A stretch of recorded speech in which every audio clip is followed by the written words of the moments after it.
Donc une courte vidéo pour rappeler comment on analyse et comment on trouve les compléments de la phrase. J'ai mis au tableau une phrase, dans le vestiaire tu mettras rapidement ta veste. La première étape avant de parler des compléments, c'est de trouver le verbe. Pour trouver le verbe, je change le temps de la phrase. Dans le vestiaire, tu mets rapidement ta veste, tu mettais rapidement ta veste. Le mot qui a changé, c'est mettra, c'est le verbe.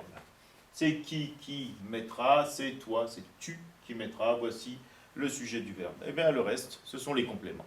Deux sortes de compléments. Ceux qu'on peut déplacer en début de phrase et ceux qu'on ne peut pas déplacer en début de phrase. Donc souvent ce qui est un petit peu difficile, c'est de savoir combien de compléments on a. Et à ce moment-là, il faut essayer de les déplacer individuellement. Dans le vestiaire, tu mettras rapidement ta veste, celui-ci dans le vestiaire, on peut le mettre à la fin de la phrase. Tu mettras rapidement ta veste dans le vestiaire. Rapidement et ta veste, on se rend compte qu'on peut déplacer l'un ou l'autre. On peut mettre, tu mettras ta veste rapidement, tu mettras rapidement ta veste, on peut déplacer l'un ou l'autre indépendamment. Donc ça veut dire qu'on a affaire à deux groupes de mots différents. Rapidement en est un, ta veste en est un autre. Alors, dans le vestiaire, il est en début de phrase. Ça veut dire que c'est un complément circonstanciel. On peut le déplacer en début de phrase, il y est déjà. Et en plus, on repère qu'il est séparé du sujet par une virgule. C'est un complément circonstanciel de quel type? Dans le vestiaire, répond la question où. On va donc dire que c'est un complément circonstanciel de lieu. Rapidement, on essaie de le mettre en début de phrase.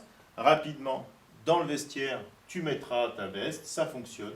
C'est donc aussi un complément circonstanciel. Il répond à la question comment. C'est un complément circonstanciel de manière. Reste le dernier groupe, ta veste. Si on le met en début de phrase, ta veste dans le vestiaire, tu mettras. Rapidement, on se retrouve quand même avec quelque chose qui nous fait un peu penser à Maître Yoda. Donc ça veut dire que ce n'est pas un complément circonstanciel. On va donc l'entourer en vert.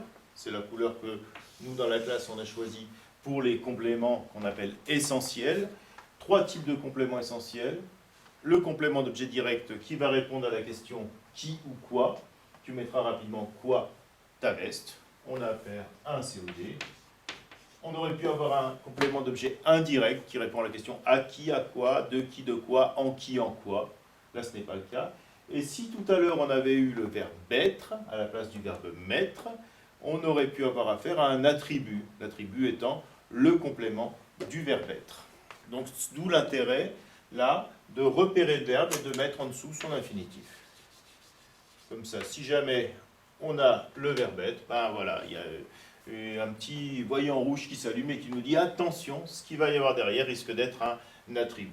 Voilà l'analyse de ces compléments, compléments circonstanciels pour dans le vestiaire et rapidement, complément essentiel, complément d'objet direct pour ta veste qu'on n'a pas réussi à mettre en début de phrase.